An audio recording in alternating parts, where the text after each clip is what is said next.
So United Nation Organization వాళ్ళు designate చేసిన ప్రకారము కొన్ని ఇంపార్టెంట్ ఇయర్స్ని కొన్ని విధాలుగా డెసిగ్నేట్ చేశారు.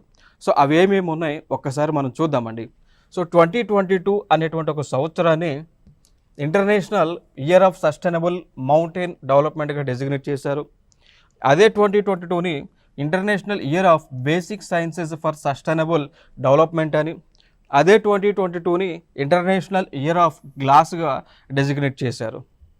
ఓకే, దాని తర్వాత 2023లో international year of dialogue as a guarantee of peace, 2023ని international year of millets, very important, international year of millets, international year of camelids 2024ని డెసిగ్నేట్ చేశారు. 2025ని డెసిగ్నేట్ చేసింది మాత్రము international year of quantum science and technology అని, ఇదే 2025ని international year of cooperatives గాను, 2025ని international year of glaciers preservation అని, 2025ని international year of peace and trust అని డెసిగ్నేట్ చేయడం జరిగింది. అంటే ఒక్క సంవత్సరాన్ని ఇన్ని విధాలుగా యునైటెడ్ నేషన్ ఆర్గనైజేషన్ వాళ్ళు డెసిగ్నేట్ చేశారు.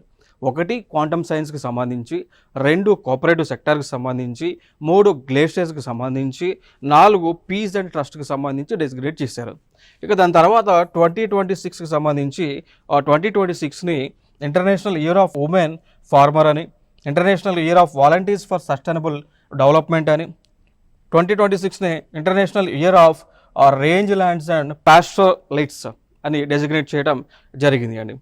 అంటే లైక్ 2027ని international year of sustainable and resilient tourism అని, అండ్ 2029ని international year of awareness and planetary defence అని డెసిగ్నేట్ చేయడం జరిగింది.